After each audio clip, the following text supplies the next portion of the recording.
Obrigada. É com muito prazer que eu apresento a doutora Luciana Castiglione, que tem um PhD e é psicóloga voluntária, mãe e avó, e uma grande amiga minha. Ela fez um mestrado em Psicologia Educacional na Universidade Estadual de Campinas, a Unicamp, e um doutorado em Psicologia na Pontífica Universidade de Campinas, na PUC de Campinas. Ela é mineira de coração e ela está morando nos Estados Unidos desde o ano de 2000 e nós nos conhecemos no ano de 2002. Ela é psicóloga escolar no distrito de Framingham e é consultora e orientadora de pais, mas o mais importante é que ela é uma voluntária da federação e as aulas dela são consideradas as melhores aulas em português que a gente tem. Luciana, pode ir. Muito obrigada por você ter aceitado participar e nos ensinar um pouco. Ai, gente, nós vamos conversar, porque todos nós também somos, né, envolvidos com essa causa, né, Patrícia? Como profissionais, mas também como pessoas. A gente sente no coração, né, a vontade de ajudar, de ser ajudada, de estar junto. Então, hoje é um dia muito especial para mim, né? Nós já temos 20 anos, hein, Patrícia? Que incrível! E em momentos fáceis e em momentos difíceis estivemos juntas. Então, é muito bom estar aqui. Uma coisa que eu vou pedir, e eu agradeço o apoio da Seriane, é que eu não controlo muito bem o tempo. Então, eu gostaria que a Seriane me ajudasse a não me estender muito, para que fique uma coisa agradável, que outras pessoas possam, quando a palestra está gravada, a gente pode compartilhar e estender esse momento para outros momentos. Então, muito obrigada mesmo.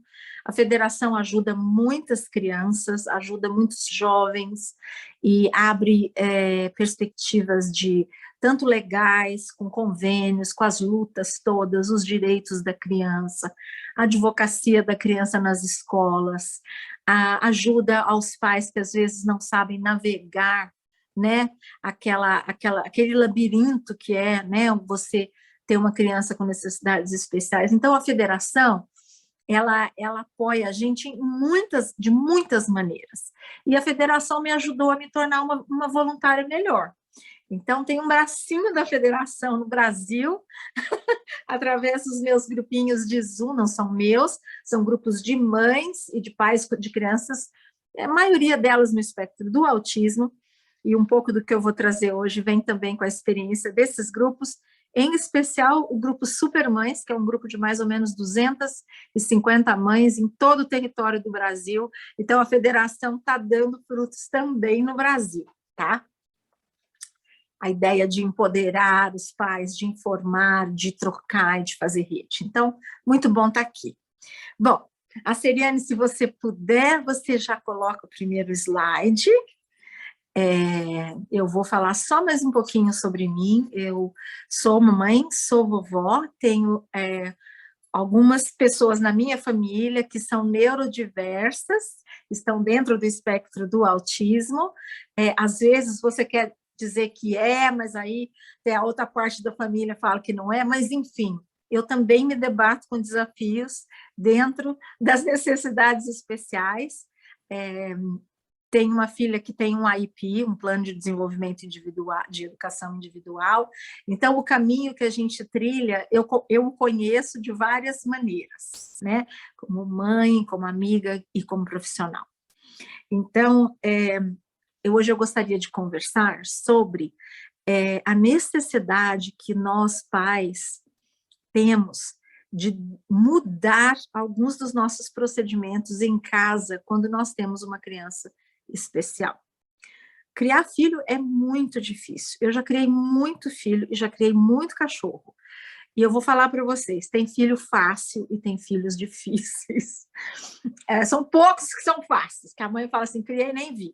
Mas o filho com uma necessidade especial, ele vai fazer com que a gente se especialize.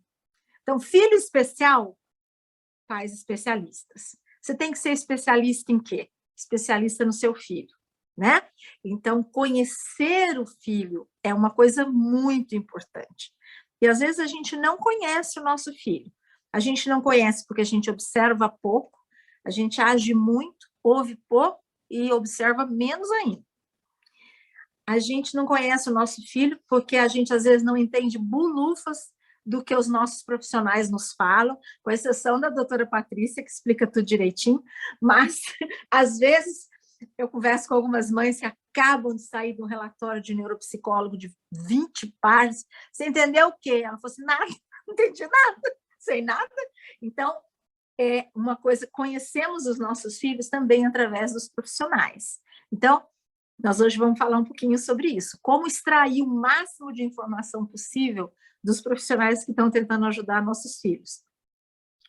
E conhecer também a partir do que os professores nos informam. Então, a questão escola, especialistas e casa. A Seriane, você pode botar o primeiro slide, querida?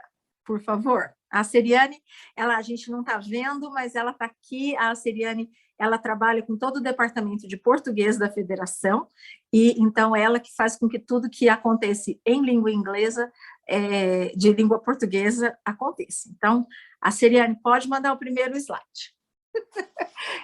A gente sempre esbarra nas questões técnicas, né, de tecnologia, entre slide, desaparece a minha imagem, eu tenho certeza que ela deve estar trabalhando com isso para lá. O tema de hoje, eu já vou começando, é o que eu chamo de bem crescer. Eu dei esse nome, eu gosto do nome. É uma forma de pensar o nosso dia a dia para fazer duas coisas, diminuir os problemas e aumentar as facilidades. Então, o que é diminuir problemas? É diminuir situações de paradas no desenvolvimento, diminuir situações de crises no desenvolvimento, né? Por que as crises são ruins? Elas são irritantes, elas são difíceis para nós, mas o grande problema das crises em casa, das dificuldades com disciplina, com agressividade, com recusa da criança, é que elas prejudicam o desenvolvimento. O desenvolvimento acontece no corpo da criança, no coração, nas palavras, mas tudo vem do cérebro. E o cérebro que vai organizando o desenvolvimento. Então, quando a gente tem uma crise, o resultado da crise, para nós, é que a gente fica ou brava, ou triste, ou com medo, né? Mas para a criança, a crise se expressa aumentando algumas substâncias dentro do cérebro que não são boas, são as substâncias do estresse, são as moléculas que o cérebro solta quando ele está super estressado. E essas moléculas, de uma certa maneira, brigam ou não permitem que novas conexões, novas coisas que precisam acontecer dentro do cérebro aconteçam. Então, as crises não são boas, nem para nós, nem para a criança. E nós temos também que promover o desenvolvimento. Como é que a gente promove o desenvolvimento? Quando a gente não é especialista. O desenvolvimento, a Patrícia, você está conseguindo falar com a Seriane para ver se os slides vão entrar? Não? Gente, se não tiver slide, nós vamos sem slide mesmo, que eu já decorei. Eu não sei o que você está falando que não tem slide, o slide está ali. Mas eu não estou vendo. Não sei, eu acho que o problema é aí no teu lado. Não, você está no telefone? Eu estou no telefone. Tá, então só usa assim o dedo, ela deve estar na próxima tela. Espera aí que eu vou ver. Eu também não estou vendo, não, no meu iPad. Estou vendo, não. Gente, vocês estão vendo os slides aí? Porque eu estou com eles aqui. Eu estou vendo só o primeiro. Só uma conversa para o bem crescer. Isso, exato. Foi o que ela pediu. Ela pediu para voltar para o número 1. Então, eu não estou vendo. Então, eu vou fazer o seguinte, vai ter que ter uma gambiarra aqui. Porque eu vou falar do primeiro slide, eu vou memorizando, aí eu vou pedir para a Seriane, se você puder, Seriane, você lê o título do slide, e aí eu já sei o que eu tenho que falar. Pode ser? Uau, que nem diz, vamos tentar. Então, tá. Então, a gente já falou sobre o primeiro slide, que é o nosso... Oh, que bom, a Tanise já está aqui nos ajudando, dizendo que ela já viu os slides. Então, vamos passar para o segundo slide, meus amores. Aline, obrigada. Segundo slide. O segundo slide fala a doutora Luciana Castrilon, Então, psicóloga. você já sabe, sou eu. Exato. E tem o meu queridíssimo Janusz Korczak. Eu agora não faço mais nenhuma conferência, palestra, nada sem mencionar o nome dele, para que o nome dele permaneça no mundo. Dr. Janusz Korczak, que era um pediatra polonês, que durante 32 anos manteve 2 orfanatos, que ele desenvolveu uma prática de profundo respeito à dignidade da criança, muito contato com a natureza, a autogestão, as crianças tomavam decisões com bastante autonomia, e o uso da mídia para defender os direitos da criança. Quando o nazismo chegou, Dr. Korczak marchou com as suas crianças para o gueto, e quando chegou a hora delas irem para o trem e para serem mortas, ele escolheu morrer com elas.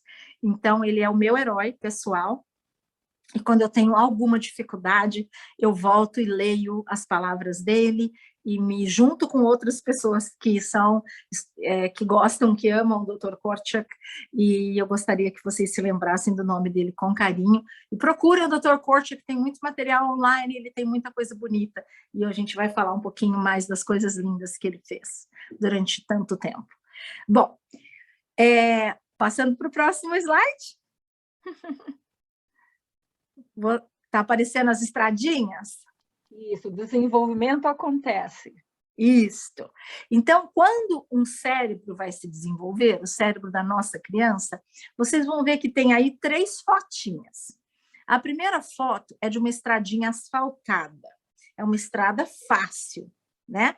Então, na nossa criança, no cérebro da nossa criança, vai haver a formação, o desenvolvimento do que a gente chama de caminhos neurais. Então, na hora que a criança precisa fazer alguma coisa, aquele conjunto de neurônios vai se alinhando e a informação vai passando por ali mais rapidinho, criando como se fosse uma avenida de formação de informação. Informação entrando pelos olhos, pela pele, pela língua, pela boquinha da criança, por que for, e informação saindo. Os movimentos da criança, as palavras da criança, e quando ela cresce, os desenhos ou o que ela escreve.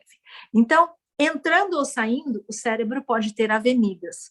Tudo que é fácil para o cérebro vai acontecer como? No tempo adequado e da forma mais natural. Aquilo que a nossa cultura nos ensinou, né?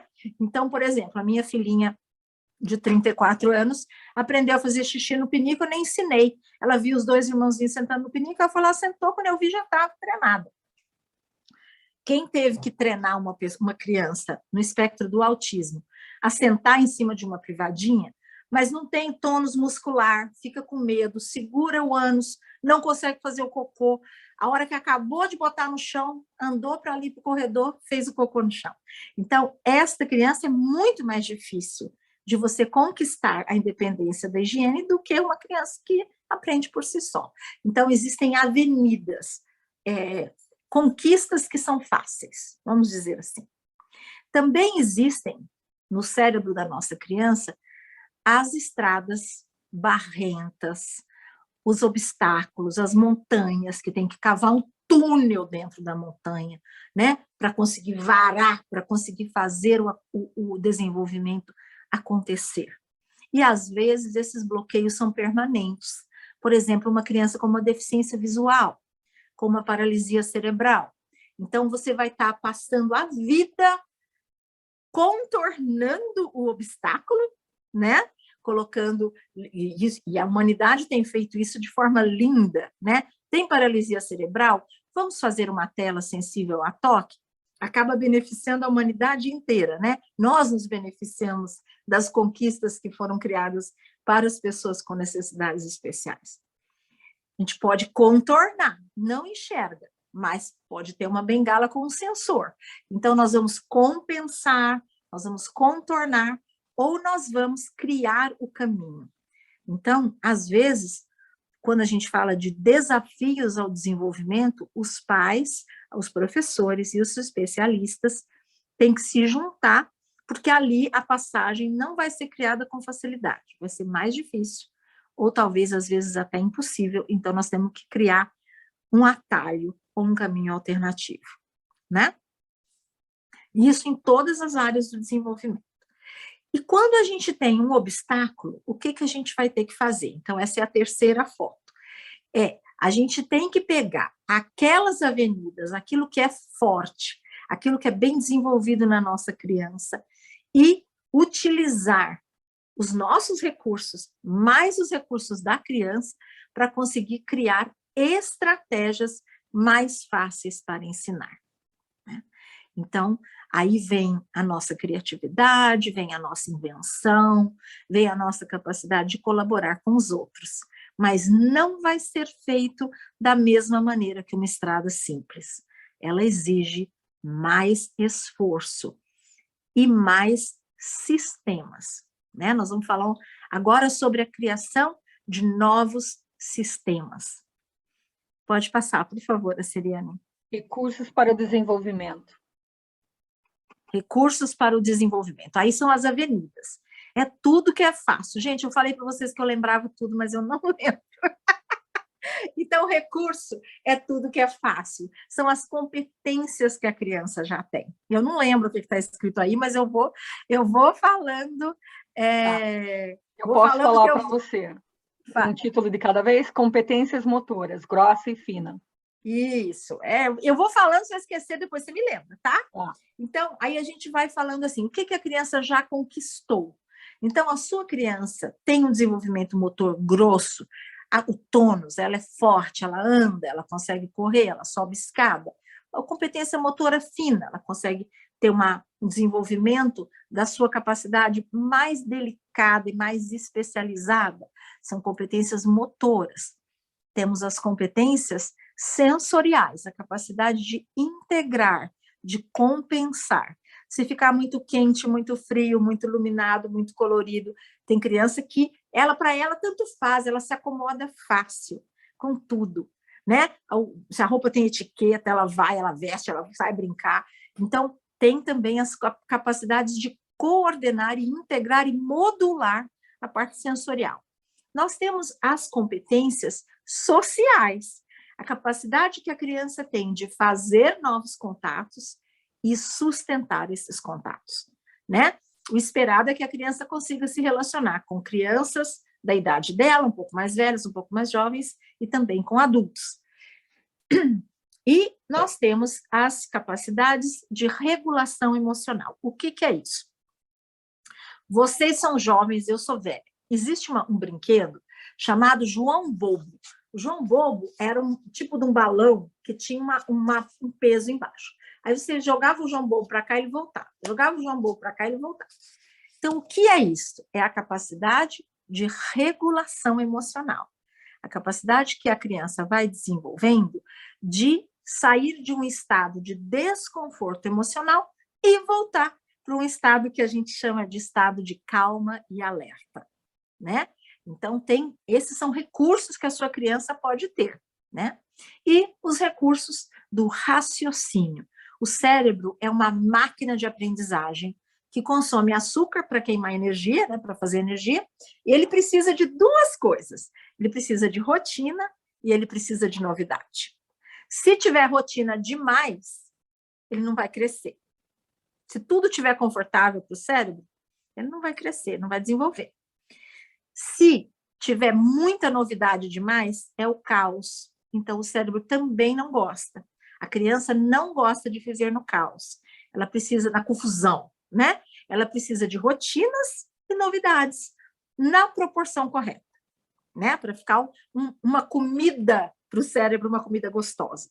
Então, com essa dieta apropriada de rotinas e novidades, a criança vai desenvolver as suas capacidades de raciocínio, de saber o que é igual, o que é diferente, o que é antes, o que é depois, o que é causa, o que é consequência e o que é conceito, que é uma coisa muito importante. Tem criança que sabe o que é colher, garfo e faca, mas não sabe o que é talher, né? Conhece o círculo, o quadrado e o triângulo, mas não sabe o que é forma.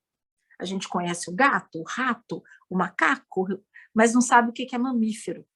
Então, esta hierarquia conceitual é extremamente importante para a criança. Tudo isso são recursos. Esqueci alguma coisa? Esqueceu intenção, iniciativa e interesse. Ah, esqueci a criança, olha só. Isso é uma coisa do Dr. Korchak. Ele sempre achava que era muito importante consultar a criança em todas as tomadas de decisão, mesmo crianças bem pequenas. Então, aquilo que a nossa criança aprecia, tem iniciativa, é um guia para o nosso desenvolvimento.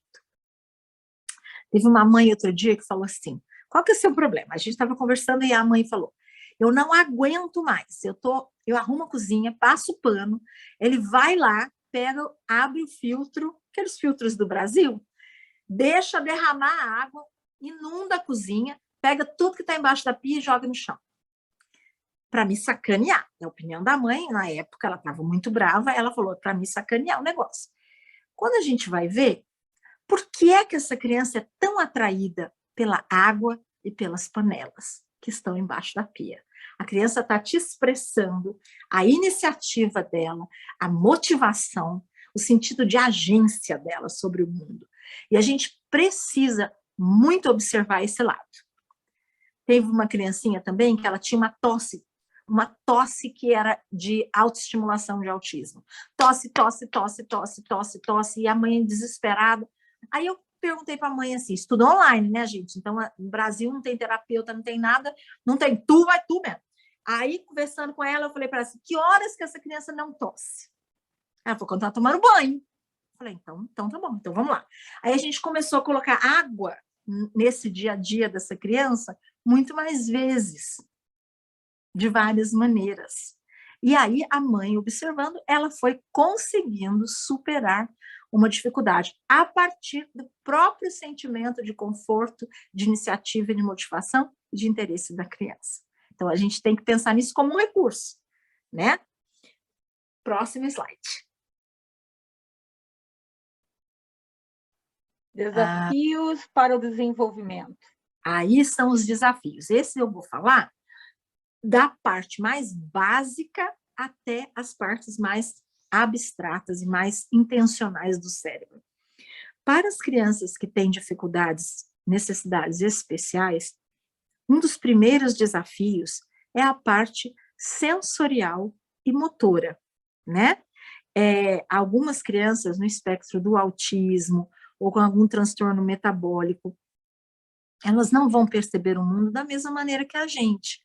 Então, o calor pode incomodar, o frio pode não incomodar, a textura de uma etiqueta, uma cor, um brilho, a luz fria, tem muita criança que não dorme, quando você vê, o problema é a luz fria.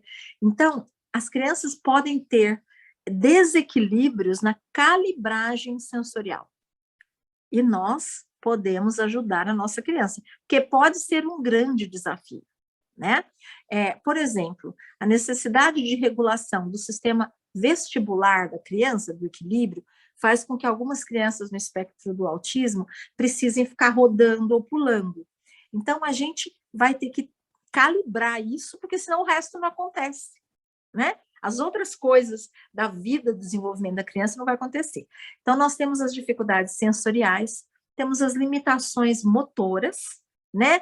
Uma criança que tem um atraso no desenvolvimento, ou ela tem um desenvolvimento atípico mesmo, como uma paralisia cerebral. Então, tem aquela criança que é hipotônica, então ela é molinha, e o torso não equilibra direito, então aí vai complicar tudo, como é que ela vai colocar as mãozinhas no prato para conseguir comer, como é que ela vai se equilibrar na privada para ela conseguir fazer cocô, enfim, são dificuldades na parte do planejamento muscular e da alimentação de volta, porque o corpo manda informação de volta.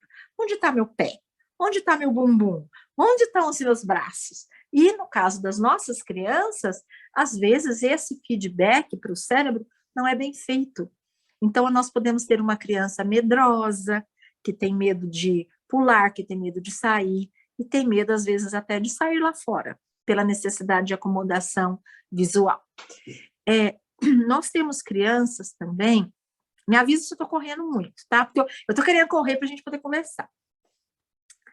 E tem crianças que têm desafios importantíssimos em atividades do raciocínio, né? elas têm aquelas coisas que eu falei que era recurso, às vezes a nossa criança pode ter um atraso cognitivo ou uma deficiência intelectual. Então, eu ouço muito as mães falando, meu filho é agressivo, meu filho tem TOD, tem transtorno opositor. Quantos anos tem seu filho? 3. Bom, já vamos duvidar que é opositor com 3 anos, mas tudo bem. Mas por quê? Se ele quiser pegar um negócio e não conseguir, ele chora. E aí a gente fala assim, mas por que será que está acontecendo isso? Porque, às vezes, a criança tem um atraso no raciocínio. Ela queria fazer uma coisa, aquilo não acontece, ele não sabe por quê, ele não sabe como se comunicar, então, porque raciocínio e linguagem estão muito juntas. Então, não é só que a criança ficou aborrecida porque a bolinha caiu no chão.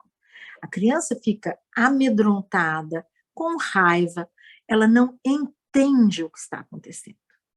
Imagina que você está tentando pegar o metrô para o casamento do seu primo, só que você está em Tóquio, um dos sistemas de metrô mais complicados do mundo. Você pega o metrô, você sai num lugar que você nunca imaginou que você fosse sair. Você pode sentar e chorar, como as nossas crianças às vezes sentam e choram, ou gritam, ou chutam. Então, as dificuldades no raciocínio e no desenvolvimento de sistemas de comunicação adequados podem causar, e muitas vezes causam, dificuldades na regulação emocional, né?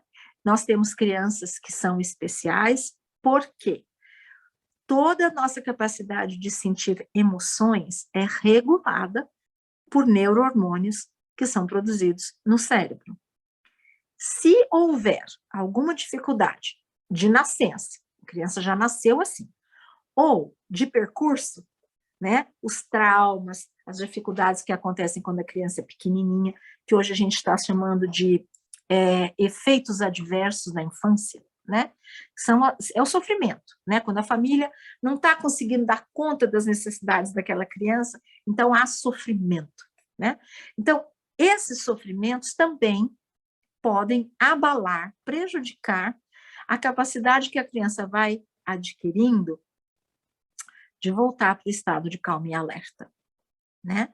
Tem criança que ela está com uma dorzinha de ouvido, você coloca um paninho no ouvido, você senta com ela, você chama o cachorrinho, cocora um pouquinho, daqui a pouco ela está boa. Tem criança que está com uma dorzinha de ouvido, às vezes do mesmo tanto, mas ela não consegue emocionalmente imaginar que daqui a pouco ela está melhor. Então, são vulnerabilidades emocionais, né? E na grande família dos autismos, nós temos os desafios imensos para o desenvolvimento das interações sociais. A gente precisa tanto uns dos outros, né? Nós estávamos aqui pelejando para conseguir gravar, conseguir eu entrar na própria sala para estar com vocês, e de repente precisou da Seriane, a Seriane também não estava dando conta, de repente a Patrícia entrou para ajudar, a doutora Patrícia entrou para ajudar. Então, a gente precisa uns dos outros para nos regularmos emocionalmente e para darmos conta daquilo que é difícil para nós e também para celebrar alguma coisa. Se você arrumou um namorado, arrumou um emprego ou conseguiu uma coisa interessante, você fica louca para contar. Por que você fica louca para contar? Porque a corregulação emocional é uma coisa muito importante. O cérebro não gosta de ser sozinho. Mas quando ele tem dificuldades de estabelecer essas relações, é muito difícil. A doutora Jane Goodall, que é aquela senhora que ajuda a salvar os chimpanzés, ela tem uma dificuldade social muito grande, porque o cérebro dela não reconhece faces e não reconhece estado emocional da pessoa no rosto. Ela não consegue dizer, é como os autistas, né? Ela não consegue dizer, lendo o rosto da mamãe, é para eu ficar feliz ou é para eu ficar triste? Essa é uma das raízes do problema da criança no espectro do autismo. Ela não consegue encontrar no rosto da mamãe respostas de como é que ela deve estar se sentindo naquele momento. Então, ela fica muito mais sozinha com a sua experiência emocional. Então, dificuldades e vulnerabilidades sociais também prejudicam o desenvolvimento emocional. Esqueci alguma coisa? Na minha opinião, you cover everything. All right. Planejamento mudança. Agora vamos para onde que nós vamos mudar. Deixa eu ver que horas são. Será que alguém pode me dizer? Eu estou sem relógio. E agora? Deixa eu ver se eu consigo sair daqui, 8h16. Ah, 8h16, tá bom. Então, já vamos terminando. Vamos lá. Para a gente poder conversar. Então, o próximo, vocês estão vendo aqueles tratores, aquilo tudo na foto, falando assim, bom, não tem estrada? Nós vamos fazer a estrada, nós vamos fazer acontecer, né? Então, a gente vai precisar criar novos sistemas e novas rotinas. E agora eu vou pedir super ajuda da Ceriane, porque a Ceriane vai me falar cada linha e eu vou comentando. Pode fazer isso para mim, Ceriane? Claro. Criando documentos fáceis de usar para identificar desafios, definir as metas para rotina e crises. Então, primeira coisa que eu acho que a gente precisa fazer é sugestão, mas a experiência mostra que isso é muito bom. Toda vez que a gente vai fazer uma coisa que a gente não sabe fazer, é bom a gente virar estudante de novo. Então, o que eu recomendo, tem mãe que já chega, gente, a coisa mais linda. Ela já vem com aquele arquivo, ali ela tem resultado de exame, ela já arruma, e a federação tem curso para ajudar justamente nesse aspecto, né? De você se organizar, ter tudo documentado, para poder levar para os profissionais, né? Eu estou falando de uma coisa um pouquinho mais facinha, é de você criar uma pastinha para você. Criar para você identificar quais são os problemas maiores que eu tenho com as crises, que tipo de crise que eu tenho, quais são as metas que eu tenho para minha criança, não são os terapeutas, que eu entendo que é importante para minha criança. Você tem uma criança de 4 anos que é não verbal, qual que é a sua meta mais importante? Por exemplo, desenvolver sistema de comunicação. Né? Então, você vai criar, hoje nós não vamos falar como é que cria, mas o documento tem que ser simples, bom para você. Então, eu estou trabalhando o quê? Eu quero o quê? Esse mês, esses 2 meses. Eu quero que a minha criança, se eu falar o nome de um objeto, que ele escolha, eu vou dar 2 objetos, se eu falar o nome do objeto, ele vai pegar aquele objeto. É isso que eu quero. Eu quero que ele consiga reconhecer o nome dos objetos. Vamos supor que seja isso. Uma meta simples. Então, a primeira coisa é criar um sistema de anotação. A mãe fala, posso fazer o treino de higiene com a minha criança? Ela tem 5 anos, é não verbal. Aí, outras pessoas falam, aos 5 anos ela já deveria estar treinada. Não. Eu pergunto, quantos minutos a sua criança fica seca durante o dia, sem fazer xixi? Não sei, toda hora eu troco. Não, não é toda hora. Precisa anotar. Então, quando você tem um sistema, que hora que fez xixi, vou checar de meia em meia hora, que hora que fez cocô, o que foi que eu fiz depois que ela fez cocô, você vai poder ter uma meta muito mais eficiente e atingir melhor a sua meta. Pode seguir, a Ceriane. Está até gostoso assim. Criando um sistema simples de comunicação com cuidadores e especialistas. Gente, isso é fundamental. Eu tenho algumas mães nesses grupos, que eu sou consultora, que são analfabetas.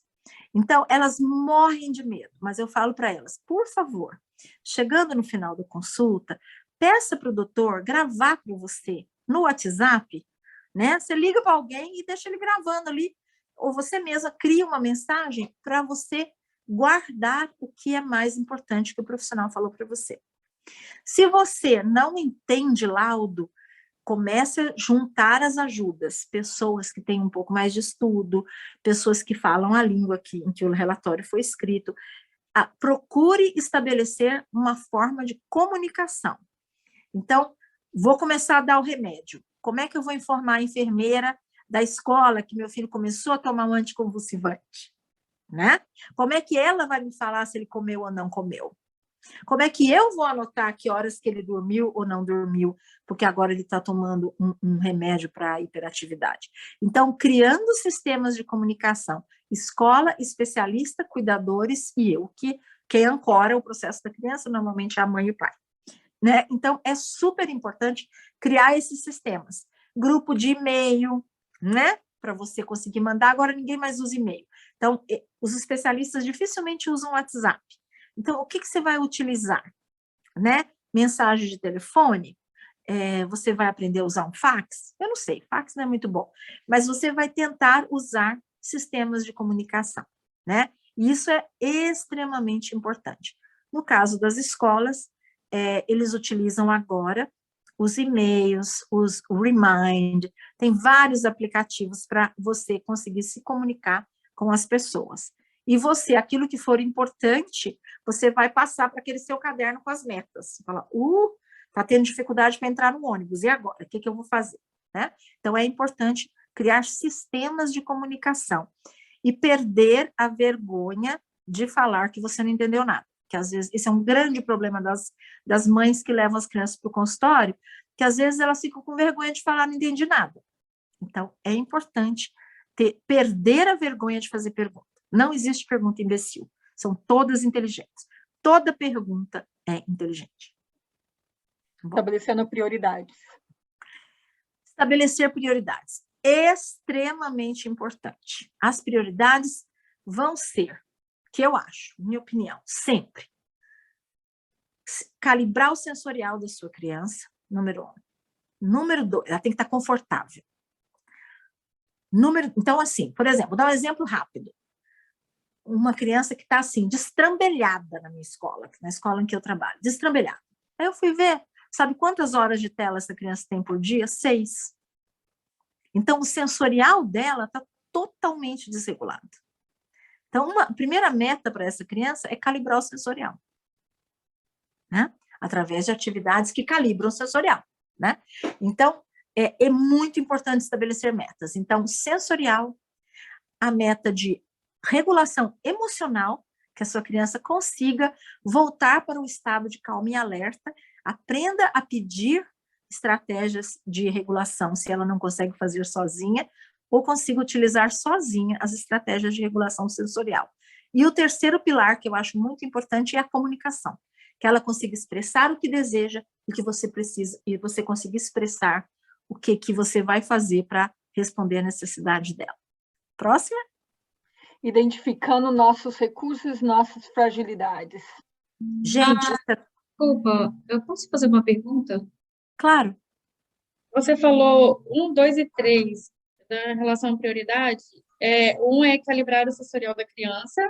Isso. O 2 eu me perdi um pouco. A terceira é comunicação. Mas o 2 eu me perdi um pouquinho. Regulação emocional. É a criança ser capaz de se acalmar. Ok, muito obrigada. Tá bom? Então, por exemplo, uma criança perfeccionista e muito ansiosa, a gente pode ensinar estratégias para falar assim, tudo bem. Então, você brinca com essa estratégia, você está ensinando para ela. Aí, a próxima vez que ela queria desenhar e saiu errado, aí você faz, tudo bem. Então, é preciso praticar com antecedência, mas é uma prioridade. Tá? Okay. Aí o próximo são as nossas, o cuidador, a mãe, o pai presente, porque tem pai presente e pai que não vale nada, né? Então, as mães, na maioria, são aquelas que ficam. Então, nós temos um risco muito grande de exaustão do cuidador. Por quê? Porque a gente sofre muito com o preconceito, com o isolamento, né? A criança com necessidades especiais, muitas vezes a rede de apoio social, ela acaba desaparecendo, né? Ou ficando muito restrita. Então, acaba sobrecarregando os cuidadores responsáveis. E aí, é extremamente importante a criação de um círculo de apoio para nós, porque nós não aguentamos sozinhas. É muito difícil.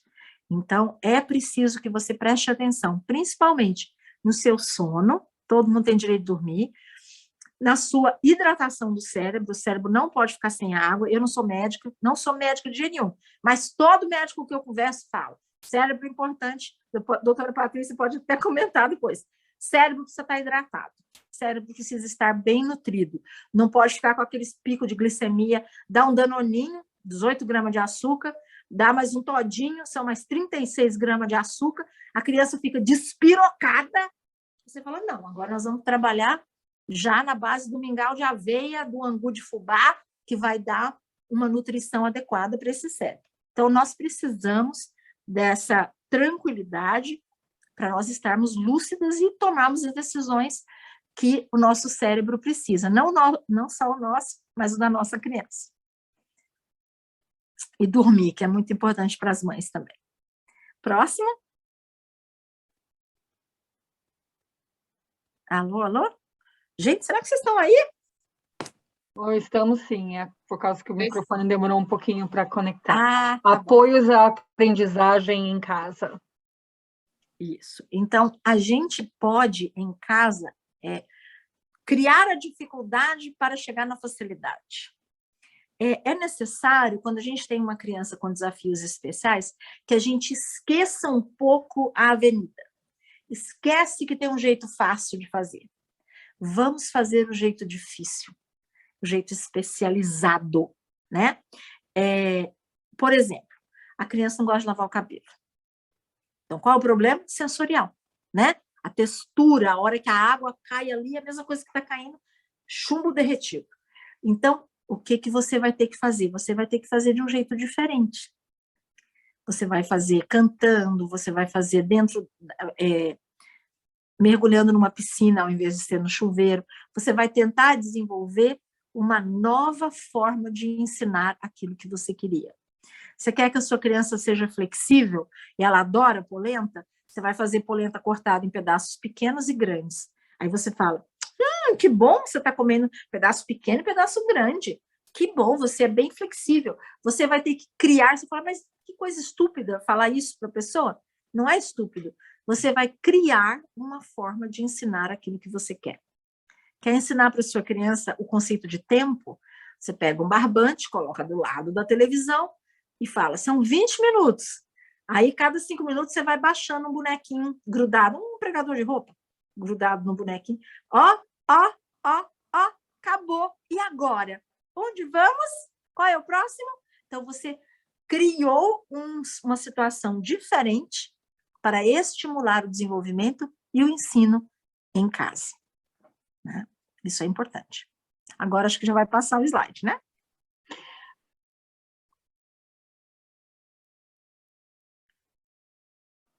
Planejamento do dia a dia. Gente, esse daí é o pronto, eu vou falar esse, nós vamos conversar. O planejamento do dia a dia, eu não lembro de jeito como que eu organizei, mas eu vou falar grosseiramente. Você vai planejar dia de semana, dia de fim de semana, dia que tem neve, as coisas que acontecem no nosso dia a dia. Dias especiais, visitas, idas à igreja, enfim. Então, do que é feito um dia? O dia é feito de rotinas. Primeira coisa que a criança tem, toda criança, vai escovar dente, vai tomar banho, vai botar o pijama, vai dormir, vai acordar, vai beber água, vai comer. Esses são as âncoras do seu dia. Então, a gente vai fazer o quê? Um horário. Que horário que eu vou acordar a minha criança? Que horário que eu vou colocar a minha criança para dormir? Só que é bem mais complexo, porque cada uma das crianças de vocês, você vai planejar de uma determinada maneira. Uma criança que tem dificuldade para dormir, colocar essa criança para dormir, o dia a dia dela vai ser planejado para dormir, começando com as longas caminhadas durante o dia, apagar todas as luzes da casa na hora do pôr do sol, deixar só abajurzinho. Então, você vai planejar as suas rotinas de acordo com as necessidades da sua criança. Então, tem as rotinas do dia a dia. Você vai deixar aquilo lá fixo, porque todo dia ela vai fazer isso. No final de semana vai variar um pouquinho, né? Vai dormir um pouquinho mais tarde, enfim. Aí tem as rotinas, que são as rotinas de aprendizagem, de ir para a escola, de ir para a terapia, de ir para as consultas, né? Que também são atividades. A consulta não é tão rotineira, mas tem as saídas de casa, as explorações da comunidade, né? Às vezes você fala assim, é tão simples, o cérebro precisa passear, todo o cérebro precisa andar. Nós somos primatas, nós temos 99,7% de moléculas organizadas do mesmo jeito que um primata. Então, o primata anda muito. Você tranca um chimpanzé no zoológico, ele fica estressadíssimo, começa a lamber ferro, começa a morder corrente, porque ele precisa andar. Toda criança precisa andar, todo ser humano precisa andar. Mas, às vezes, para uma criança no espectro do autismo, por exemplo, para andar, tem que botar creme no nariz para não entrar cheiros do mundo. Tem que colocar óculos escuros porque tem muita luz. Tem que colocar um boné porque tem muita face. Tem que colocar uma mochilinha atrás porque o corpo se sente perdido no espaço, então tem que ancorar essa criança. A criança corre na rua, você tem que colocar coleirinho. Vocês percebem que não é simples? Então, as explorações da comunidade têm que ser planejadas. Eu vou ao supermercado, que horas? Hora que não tem ninguém, né? Vou ficar no supermercado quanto tempo? 5 minutos. Para começar a acostumar a sua criança com essas rotinas de saídas para a comunidade, né? Então, todas as rotinas para a nossa criança, tem as rotinas avenida, que você não vai precisar ensinar, mas tem aquelas rotinas que vão precisar, sim, da sua intenção e da sua organização. E aí tem as rotinas ou as atividades que vão no meio, nos recheios dessas situações em que a criança não está em casa e as rotinas do dia a dia de autocuidado, nós vamos ter as atividades de enriquecimento e aplicação daquilo que ela está aprendendo na terapia, né? Então, você vai ter a recreação dirigida, que é extremamente importante para a nossa criança, aprender a brincar, né? Aprender a brincar, aprender a consumir mídia, não pode ficar jogando Subway Station, que não ensina nada, que até dificulta a acomodação visual. Tela tem que ser utilizada para promover desenvolvimento e não para bloquear. Então, o nosso planejamento do dia a dia, eu vou usar os eletrônicos para ajudar a desenvolver o cérebro da minha criança e não para bloquear desenvolvimento, né? E o que eu chamo de arquivo de ideias. Ideias. Pegar as batatas, colocar num balde com água, deixar no meio da cozinha enquanto eu estou cozinhando, que está lavando a batata ali para mim. Essa é uma atividade. Pegar a bolinha de ping-pong, jogar no ventilador e a bolinha pipoca para cá e para lá. É uma atividade. As atividades têm que ser classificadas e organizadas de acordo com a idade mental da criança. Você vai escolher o lugar. Então, você pensa assim, na cozinha, o que eu posso fazer? No quintal, o que eu posso fazer? Na escada do prédio, o que eu posso fazer? E você vai ficar cheia de ideias, de atividades, de recreação e estimulação da sua criança. Ok?